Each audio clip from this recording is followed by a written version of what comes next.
चलो, आज बायोलॉजी का पहला चैप्टर क्या है? जीव विज्ञान। बायोलॉजी का हिंदी जीव विज्ञान और उसका पहला चैप्टर कॉपी से बन जैव प्रक्रम है।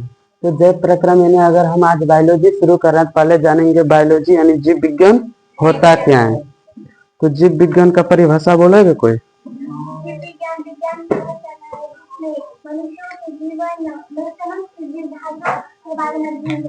जीव विज्ञान विज्ञान की वह शाखा जिसके अंतर्गत समस्त जीवधारी यानी सभी जीवों का अध्ययन करते हैं। अच्छा, सभी जीवों का अध्ययन करते हैं, इसका मतलब क्या? उसका संरचना, उसका कार्य, वह कैसे कार्य करता है, वह कैसे रहता है, इस सब के बारे में जानते हुए क्या कहलाता है? ये विज्ञान की जिस शाखा में हम किसी भी जीव जंतु, पेड़ पौधे जिसका भी अध्ययन करते हैं, सब कितने जीव विज्ञान में आता है ना। चाहे पेड़ पौधे हो या जीव जंतु हो, उस सब यानी सजीवों का अध्ययन। विज्ञान की वह शाखा जिसके अंतर्गत सजीवों का अध्ययन करते हैं उसे क्या कहते हैं? जीव विज्ञान। अच्छा, जीव विज्ञान का पिता? इसमें तुम्हारा 3 क्वेश्चन आता है। जीव विज्ञान का एक हो गया पिता, पिता पूछे या जनक?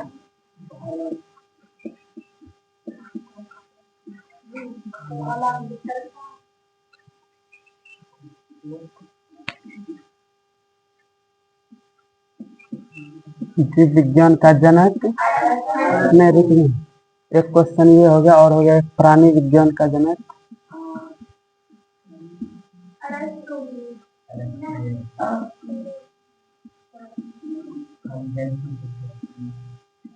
जंतु विज्ञान और प्राणी विज्ञान क्या है?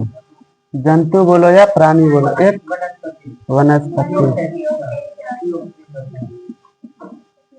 वनस्पति विज्ञान का जनक। और इसमें आता है तुम्हारा की है जीव विज्ञान शब्द किसने दिया?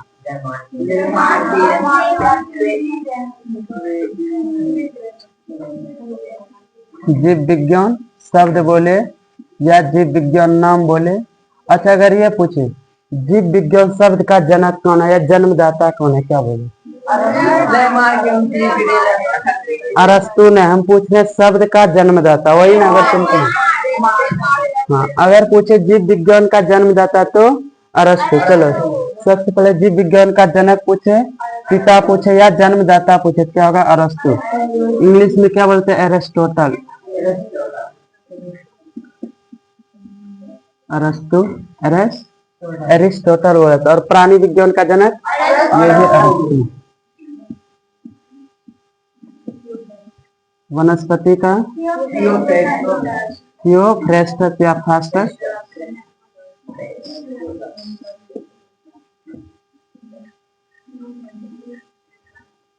थियोफ्रेस्टस। और इसमें तुम्हारा एक जीव विज्ञान शब्द लैमार्क हुआ, दोनों का नाम आता लैमार्क हुआ।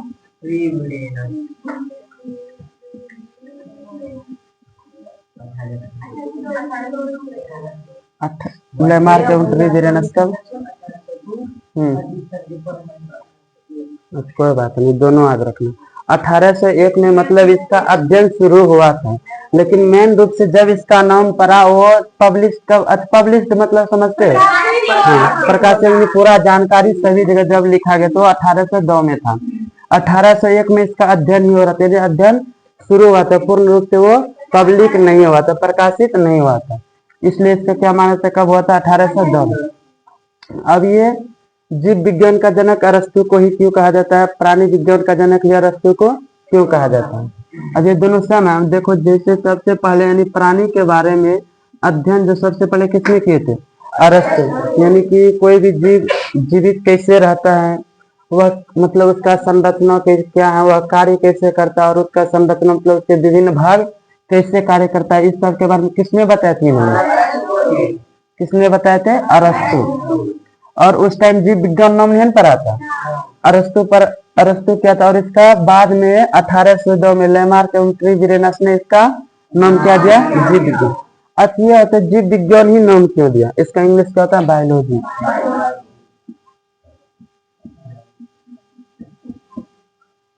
बायोलॉजी। और जीव विज्ञान का जनक अरस्तु क्यों कहा जाता है जनक? क्योंकि इन्होंने सबसे पहले जीव सब का क्या किया? अध्ययन किया। और जब अध्ययन किया तो बाद में क्या इसका नाम पड़ा? जीव विज्ञान। तो यानी बाद में ये मतलब क्या गया कि बताया गया कि जीव विज्ञान का जनक कौन है? अरस्तु। यानी इस शब्द से कई साल लगभग दिया रहता है तुम्हारा 2300 साल पहले यानी जीवों के बारे में अध्ययन हुआ था। और इसका नाम बायोलॉजी ही क्यों पड़ा, यानी जीव विज्ञान क्यों पड़ा? अब ग्रीक का वर्ड होता है, जैसे कि इसका जीव विज्ञान किस जीवित जीवित जीव का अध्ययन किया था ना, जीवित जीव के बारे में। मतलब ये सब जो अरस्तु थे किसमें देखे थे? जीवित जीवों में। तो इन्होंने ग्रीक में देखा जीवित का मतलब जीवित किसका, रुक जानना है, रुक जाओ, जीवित है ना, ग्रीक वर्ड में देखा जीवित का मतलब होता क्या? तो बायोज, बायोज। और इस सब का अध्ययन क्या? अध्ययन का अर्थ खो जाते हैं, यानी जीवित का, जीवित कहीं पर रहेगा, जीवित रहे, जीव रहे या जीवन रहे, तीनों एक हैं, उसका अर्थ खो जाता क्या दिखा? बायोज। और उसका अध्ययन, अध्ययन का अर्थ देखा ग्रीक, ग्रीक या लैटिन दोनों एक हैं, ठीक। अब उसको देखा यानी जीवित का अर्थ हो गया बायोज, और अध्ययन का अर्थ क्या होता है? तो वो देखा लोगोज, कहीं पर लोगोज रहता है, कहीं पर लॉजी रहता है। यानी देखा कि यानी जीवित बायोज, यानी ग्रीक का जो शब्द बायोज है उसका अर्थ होता है जीवित, और जो लोगोज शब्द है उसका अर्थ होता है अध्ययन। इसलिए इस दोनों को मिलाकर क्या बायोज लोगोज होना चाहिए, बायोज लोगोज होना चाहिए। इस देखो सुनने में थोड़ा डिफरेंट लग रहा है, इसको आसान बने इसलिए एक साथ क्या जुड़ा? Biology, biology, biology. इस तरह इसका नाम पड़ा यानी जीव विज्ञान। जीव विज्ञान अध्ययन के जगह क्या दिया? विज्ञान। समझ में आ गया ना? यानी बायोलॉजी शब्द कैसे पढ़ा? पहले इसमें कि जीव विज्ञान, हिंदी में तो हो गया जीव विज्ञान, और इंग्लिश में इसका नाम देखा ग्रीक में जीव का अर्थ क्या होता है? बायोज प्लस विज्ञान यानी अध्ययन, अध्ययन का अर्थ लॉजी, इसलिए लोगोज दोनों को एक साथ के क्या बना? बायोलॉजी। ये कब पढ़ा? 1802 में। ये तो हो गया जीव विज्ञान का जनक। अब प्राणी विज्ञान का जनक इनको क्यों कहा जाता था? अब देखो पहले उस टाइम ये जब नाम पड़ा था, प्राणी और वनस्पति अलग अलग नहीं था, दोनों एक ही में था। जब यही अलग यानी जीव विज्ञान का दो शाखा बना, एक प्राणी विज्ञान एक वनस्पति विज्ञान। तो उन्हें प्राणी विज्ञान में देखा अरस्तु साहब ने जो बताया थे, जिसका अध्ययन किया तो प्राणी में ही किए थे। किसमें किए थे? प्राणी में। इसलिए जीव विज्ञान का भी जनक अरस्तु को माना जाता है, और प्राणी विज्ञान का भी जनक अरस्तु को। और पेड़ पौधे के बारे में जो अध्ययन मतलब वो कैसे रहता है, कैसे शोषण करते हैं, कैसे अपने जीवन में वो रहता है, मेंटेन करता है, मतलब पोषण शोषण ये सब होता है ना, उस सब का, और उसका संरचना सब क्या है, कैसे होता है, उस सब के बारे में किसने बताए थे? थियोफ्रेस्टस। इसलिए वनस्पति विज्ञान का जनक थियोफ्रेस्टस को कहा जाता है। इतना तक हो गया ना?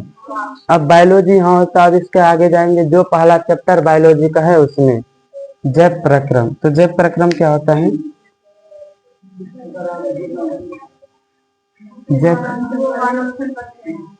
सीधा बोलना यानी जीवों में होने वाले वो सभी प्रक्रियाएं जिनके कारण जीव जीवित रहते हैं। सिंपल ये है, यानी जिनके कारण जीवों में होने वाले वो सभी क्रिया जिनके कारण जीव जीवित रहते हैं, ये सारी प्रक्रिया क्या कहते हैं? जैव प्रक्रम। किताबी भाषा में बोलो तो जीवों में होने वाले वो सभी प्रक्रिया जो सम्मिलित रूप से अनुरक्षण का कार्य करे उसे क्या कहते हैं? जैव प्रक्रम कहते हैं।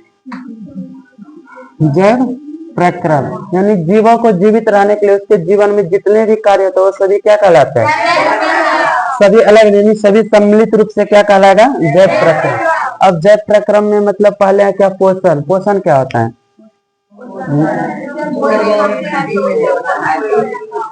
यानी जैसे हम भोजन करते हैं उससे जैसे तुम्हारा कार्बोहाइड्रेट यानी पोषक तत्व को ग्रहण करते हैं और उसका उपयोग करते हैं। पोषक तत्व को ग्रहण कर उसका उपयोग करना मतलब हमें जो ऊर्जा होता है प्राप्त, वही। यानी देखो जो हम भोजन करते हैं उसमें जो पोषक तत्व का उपयोग करके हमें जो ऊर्जा प्राप्त होती है, ये प्रक्रिया क्या कहलाता है? खाली ऊर्जा प्राप्त होना पोषण नहीं है ना, वो सारे प्रक्रिया हम भोजन किए उससे जो मतलब क्या निकला? पोषक तत्व यानी कार्बोहाइड्रेट वसा, फिर उससे हमारे शरीर में जो फायदा हुआ, जो ऊर्जा मिला, उस प्रक्रिया क्या कहेंगे? पोषण। और पोषण में आता है पोषक तत्व ना आता है, तो पोषक तत्व भी तो जानना जरूरी है। पोषक तत्व क्या होता है? पोषक तत्व यानी जिस पदार्थ से ऊर्जा मिलता है, जिससे यानी जिस पदार्थ से पोषण मिलता है, यानी पोषण का वह हिस्सा जिससे हमें ऊर्जा की प्राप्ति होती है जिससे हम वृद्धि करते हैं, जिससे पोषक तत्व। अच्छा, अगर हमारे शरीर में कार्बोहाइड्रेट, वसा, प्रोटीन ये सब नहीं रहे क्या हमारा शरीर विकसित करेगा, वृद्धि करेगा? यानी पोषक तत्व क्या आएगा? कार्बोहाइड्रेट, वसा, प्रोटीन, इटीसी। हाँ हो गया वो खाने के लगन। पोषक तत्व में कार्बोहाइड्रेट, प्रोटीन, वसा और ईटीसी। ईटीसी मतलब एक्स्ट्रा कुछ भी और हो सकता है। इतना तक आ गया समझ में? तो अब जैव प्रक्रम, जैव प्रकरण में आप पोषण के बारे में पढ़ते हैं विस्तार में। पोषण के बारे में ही पढ़ते हैं, पौधे में पोषण और जंतु में पोषण। तो पहले हम जंतु में पोषण पढ़ते हैं। तो जंतु में पोषण के कितने प्रकार होते हैं? दो प्रकार के। एक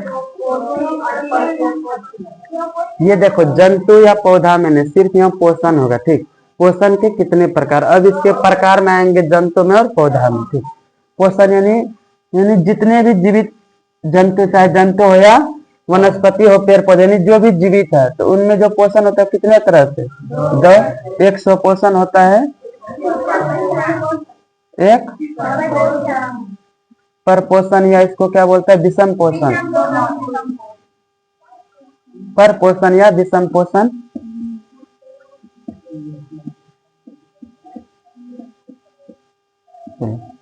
अब ये स्वपोषण होता क्या है? स्वपोषण, पोषण की वह विधि जिसमें जीव जिसमें जीव भोजन के लिए किसी दूसरे जीव पर निर्भर नहीं होता, बल्कि वो क्या करता है? खुद से भोजन बनाते हैं। इस विधि को क्या कहते हैं? स्वपोषण कहता है। और इस विधि के अंतर्गत जो भी जीव आते हैं वो क्या कहते हैं? स्वपोषी जीव। यानी ऐसे जीव का नाम बोलो जो खुद से भोजन बनाते हैं, जैसे हरे पेड़ पौधा हो गया,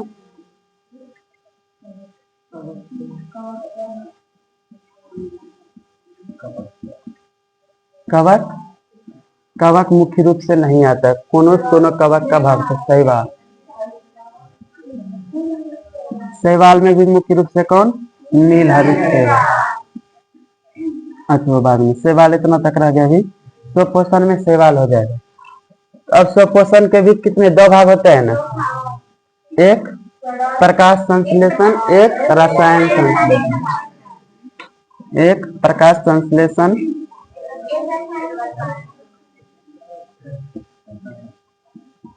कौन सी हुआ है? लेकिन गलती होने से पहले एक क्या होता है? रसायन संश्लेषण।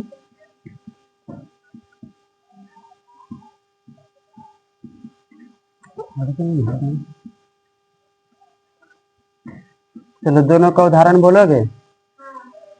प्रकाश संश्लेषण में कौन आते हैं? शैवाल।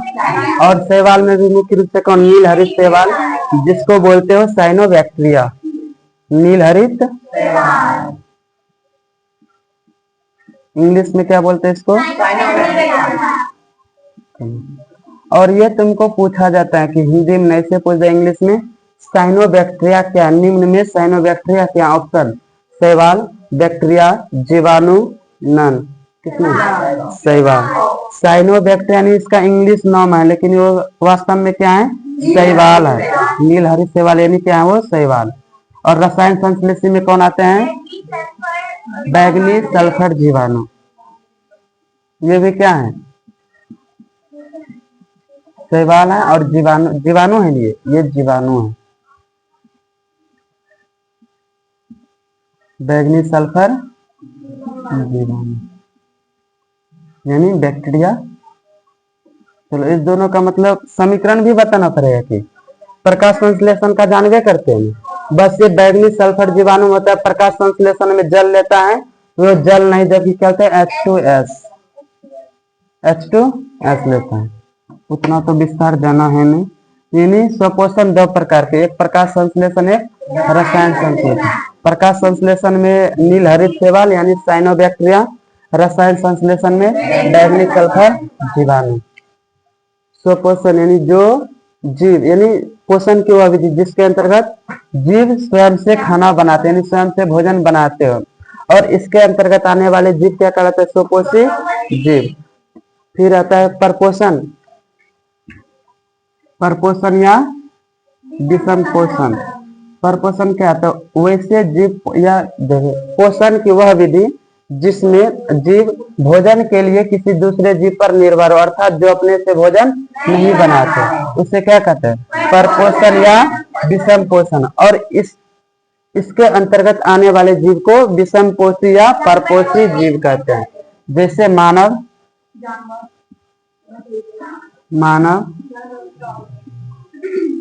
जानवर, पक्षी ना, अब हो गया, जानवर बोल दिया ना, उसमें आ गया सब होगा, ठीक है। नहीं सुना, परपोषण यानी जिसमें क्या करते हैं, जीव किसी भोजन के लिए किसी दूसरे पर निर्भर। और परपोषण यानी विषम पोषण, ये भी कितने प्रकार के होते हैं, 3 या 2, 3 प्रकार के। चलो एक क्या है, परजीवी। परजीवी मिटा दें इधर के, दिख नहीं रहा है।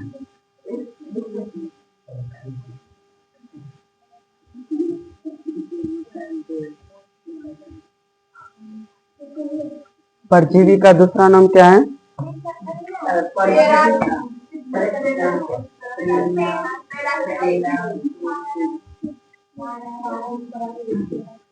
पैरासिटिक, इसको बोलता है पैरासिटिक, ठीक, लेकिन लिखा जाता है इससे ही। चलो इंग्लिश में इसको, चलो अब ठीक है ना, इंग्लिश होता है ठीक, लेकिन इंग्लिश लिखना है ना, ये स्पेलिंग ए, लेकिन इसको ए पर आता है, पैरासिटिक या पैरासिटिक। यानी परजीवी का दूसरा नाम क्या है, दूसरा ना इंग्लिश नाम है, लेकिन ये फिर भी पूछ देता है हिंदी में, पैरासिटिक क्या होता है। और दूसरा क्या है, मृतोपजीवी।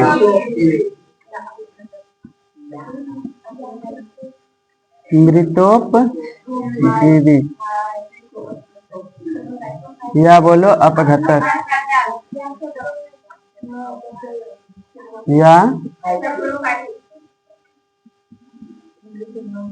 सेप्रोफाइटिक या सेप्रोपोसी, सेप्रोफाइटिक या सेप्रोपोसी। और तीसरा क्या है, इधर लिखते हैं तीसरा, ठीक, यानी परपोषण का तीसरा प्रकार क्या है, प्राणी संपोषण। और इसमें आने वाले जीव प्राणी संपोषी। इसका दूसरा नाम होलोजोइक,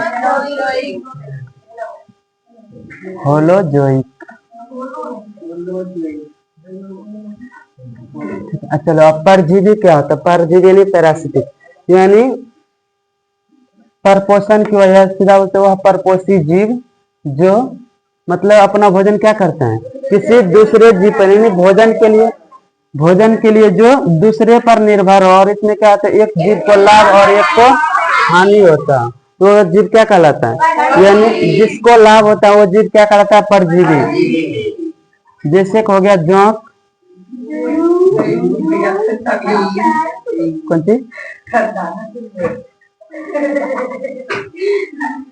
जोक, मतलब कहा जोक, जो इत्यादि आ सकता है। अब देखो जैसे कि जो हो गया, ये तो ढिलवा जो बोलते हो, और देखा, हाँ वही चिल्लर जो देखो जैसे हमारे सर में क्या कि मतलब देखो इसमें क्या होता है, जो क्या करते हैं हमारे सर से रक्त को मतलब खींचता है ना, इसमें क्या होता है, इसको फायदा हो रहा है, हमको क्या हो रहा है, हानि, इसलिए इसको क्या बोलते हैं, यानी जिसको हानि हो रहा है वो जीव। परजीवी किसको बोल रहा है, जिसको हानि हो रहा है उसको नहीं, जिसको लाभ हो रहा है उसको क्या बोलता है, परजीवी। और इसको उदाहरण क्या है, जोंक, जू, और वो तुम्हारा कृमि, हाँ मच्छर, खटमल, ये सब किसका उदाहरण है, परजीवी का। और परजीवी भी कितने, 2 प्रकार के होते हैं, 2 तरह का, एक अंतः परजीवी, एक बाह्य परजीवी। अंतः परजीवी मतलब कि वैसे परजीवी, अच्छा हल्ला नहीं करो, अंतः परजीवी सुनो आराम से, ठीक, उतना तुम्हारा रोकना भी होता है, इतना हल्ला नहीं करना, ठीक, हम पहले पढ़ा देना, अभी बता रहे हैं, उतना नहीं मतलब परजीवी। एक होता है अंतः परजीवी, एक बाह्य परजीवी। अंतः परजीवी जो पोषण के लिए क्या करते हैं, वह परजीवी जो शरीर के आंतरिक भाग से क्या करते हो, पोषण प्राप्त करते हो, उसे क्या कहते हैं, अंतः परजीवी। जैसे तुम्हारा हो गया गोल कृमि, हुक वर्म, फीता कृमि और एंट अमीबा हिस्टोलिका। अच्छा एंट अमीबा फीता कृमि, गोल कृमि, ये सब तो जानते हो ना? नहीं, हाँ वो जो, अरे कौन सी बोलते हैं उसको, जो ना अपने भाषा में जोक में नहीं, क्या खेलो उन्हें पेट में जो जोक रहता है, वो जो टैबलेट सब खाते हो स्कूल से, जोकी का टैबलेट, हाँ वो इसमें आता है। जैसे तुम्हारा फीता कृमि हो गया ये सब। और एक वर्ड है इसमें एंट अमीबा हिस्टोलिका। चलो पहले इसका उदाहरण लिखते हैं, ठीक। ये दो प्रकार के होते हैं परजीवी। परजीवी दो प्रकार के, एक हुआ अंतः परजीवी,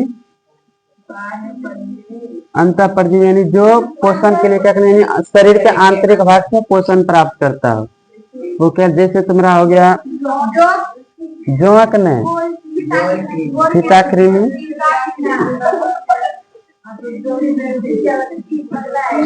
गोल कृमि, फीता कृमि को बोला था टेप वर्म, टेप वर्म। गोल कृमि एक क्या है, हुक वर्म, हुक वर्म। और बोले थे क्या, एंट अमीबा हिस्टोलिका।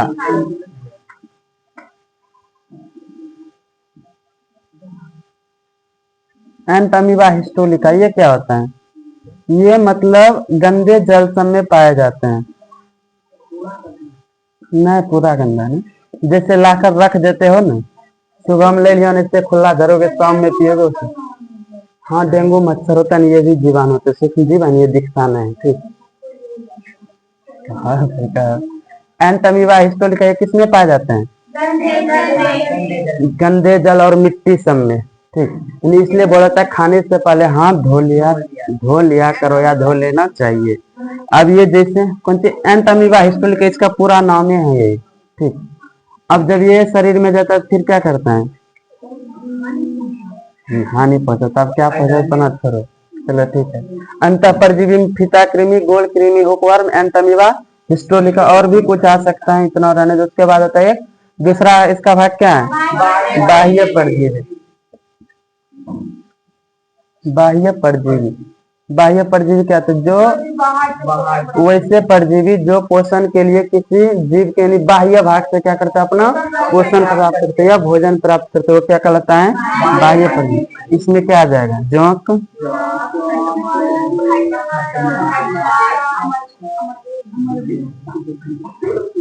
मच्छर, खटमल, मच्छर खटमल, जो भी लिखो, अमरबेल भी है ना, अमरबेल भी। मतलब इसमें याद रखना है क्या, वैसे तुमको अंतः परजीवी बाह्य परजीवी नहीं पूछा जाता है, पूछा जाता है, लेकिन ये परजीवी पूछा जाता है। जैसे गोल कृमि क्या, तो उसमें क्या मारोगे, परजीवी में। और वो अमरबेल भी परजीवी में आता है। चलो इतना हो गया इसमें। दूसरा क्या, मृतोपजीवी, यानी मृतोपजीवी के जो भोजन के लिए किससे क्या, सड़े गले पेड़ पौधे या जीव जंतु से जो अपना पोषण प्रदान करता है, वैसे जीव को क्या कहते हैं, मृतोपजीवी। और इसमें मुख्य रूप से कौन आता है, कवक। हाँ गोबर छत्ता वो कवक का ही उदाहरण है, ठीक। हाँ आज रख लो, वो भी ठीक रहेगा। कवक, कवक में ही तुम्हारा आ जाता है क्या, गोबर छत्ता, गोबर छत्ता, प्रोटोजोआ।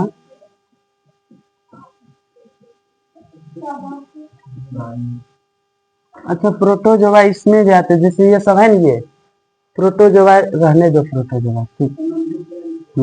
कवक, गोबर छत्ता याद रखो, ये दो। उसके बाद क्या है तुम्हारा, प्राणी संपोषी। प्राणी संपोषी क्या है, तो जो अपना भोजन क्या करते हैं, शरीर ठोस या, इतना मत करो। प्राणी संपोषी यानी वैसे जीव जो अपना भोजन तरल और ठोस रूप में प्राप्त करता है, ऐसे जीव को क्या बोलते हैं, प्राणी संपोषी। और इस विधि को प्राणी संपोषण, इस विधि को प्राणी संपोषण, और इसमें जो जीव आते हैं वो प्राणी संपोषी, जैसे मानव। हाँ इसमें जानवर ने जो वर्ड उसमें पूछा जाता है वो लिखते हैं, ठीक। मानव, हाँ आज अपना सब रखना है, मानव, भैंस और मेढक। इसमें तुमको लमसम ये दोनों ना लगभग पूछा जाता है, ठीक है। हाँ वैसे तुम्हारा जानवर बोलो, जो भी बोलो सब इसमें आ जाएगा, लेकिन मुख्य रूप से उदाहरण मेढक और भैंस, ये तो याद रखना। और प्राणी अक्षीय मतलब तरल, हल्ला नहीं करो, मतलब तरल और ठोस रूप में अपना पोषण या भोजन प्राप्त करता है, ये क्या होता है, ये भी समझना है।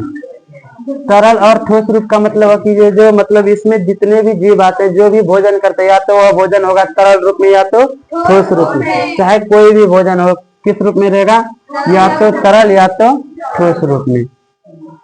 तरल बोलो या द्रव, हो गया नितना।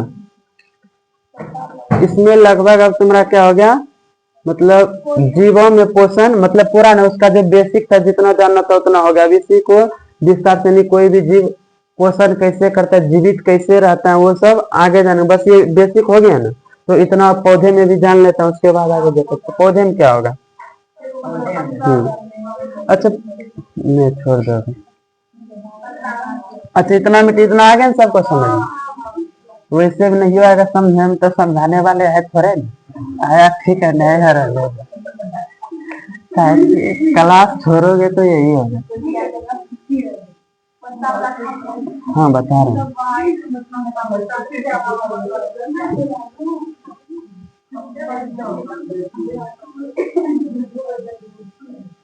चलो ये जंतुम था पोषण, अब पड़ता है पेड़ पौधे में। पेड़ पौधे में पोषण पढ़ने से पहले जानते हैं पत्ता कितने तरह के होते हैं। चलो पत्ता कितने प्रकार का था, बाहरी संरचना यानी संरचना के आधार पर। अच्छा बाहरी संरचना के आधार पर मतलब कैसा दिखता है, यानी पत्ता का प्रकार किस आधार पर, बाहरी संरचना के आधार पर।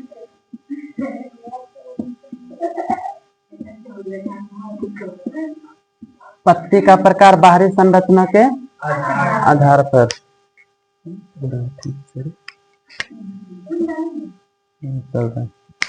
पत्ती के प्रकार बाहरी संरचना के आधार पर कितने होते हैं, नहीं दिख रहे हैं कि क्षमा कर रहे हैं।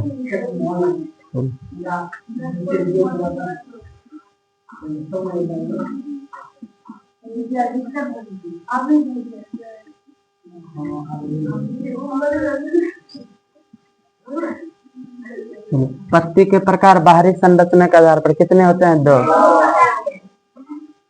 एक सरल एक संयुक्त।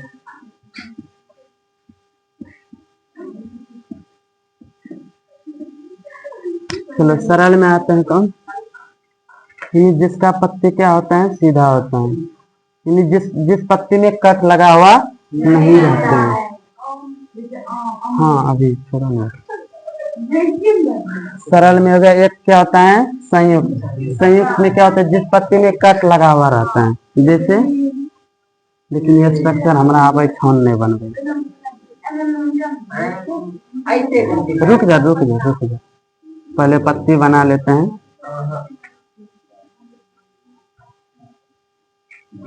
गड़बड़ हो रहा है मेरे, पहले आगू में नोट बना के चलो छोड़ो, उतना दिमाग नहीं लगना, बस समझ लो, समझ में आ गया ना। बोलेगा इसे कहाँ पर है इधर, नहीं छोड़ दो, उतना हमसे होगा दे। हाँ कौन थी, मार कर लो दोनों रंग। चलो उतना समय बस समझ लो किसी तरह, समझ में आ गया ना। स्ट्रक्चर से कोई मतलब है नहीं। जिससे सरल में आते हैं कौन, मतलब जिसका पत्ती के यहाँ कोर पर वो कट लगा हुआ नहीं, जिससे तुम्हारा आ जाता है आम, अमरूद,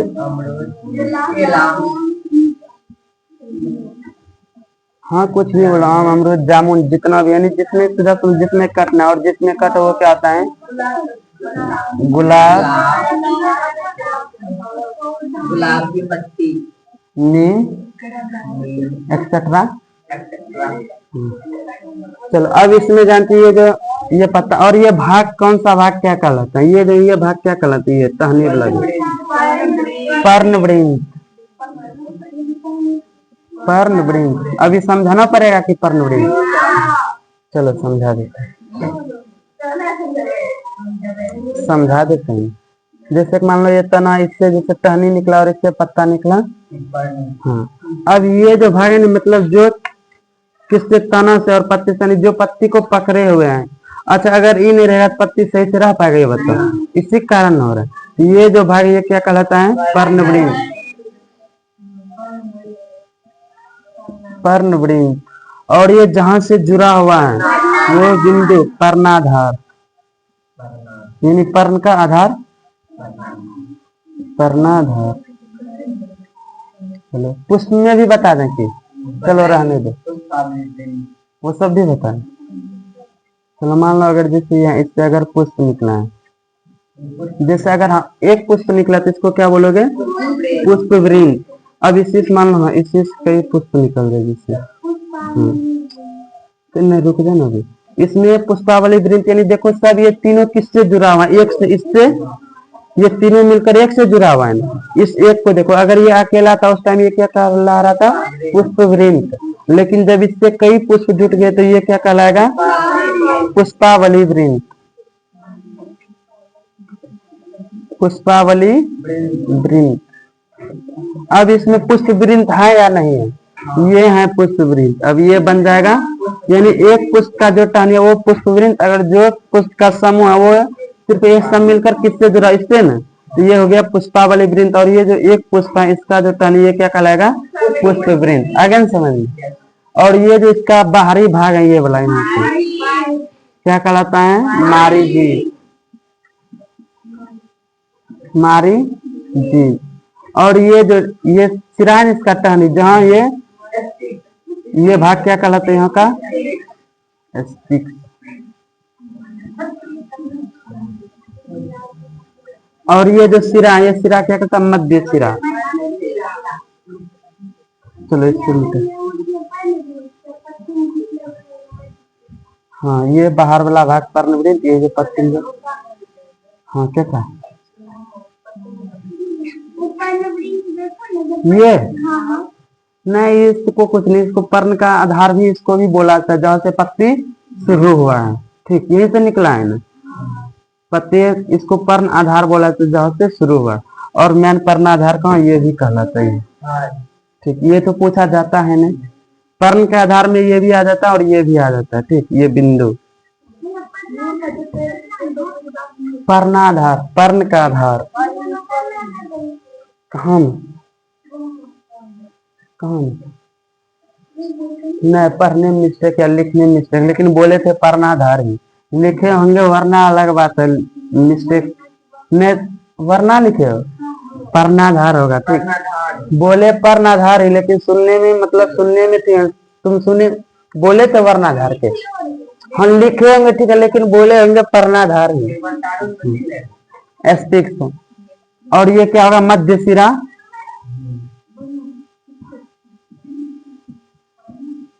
मध्य। अब इससे जो सिरा निकलेगा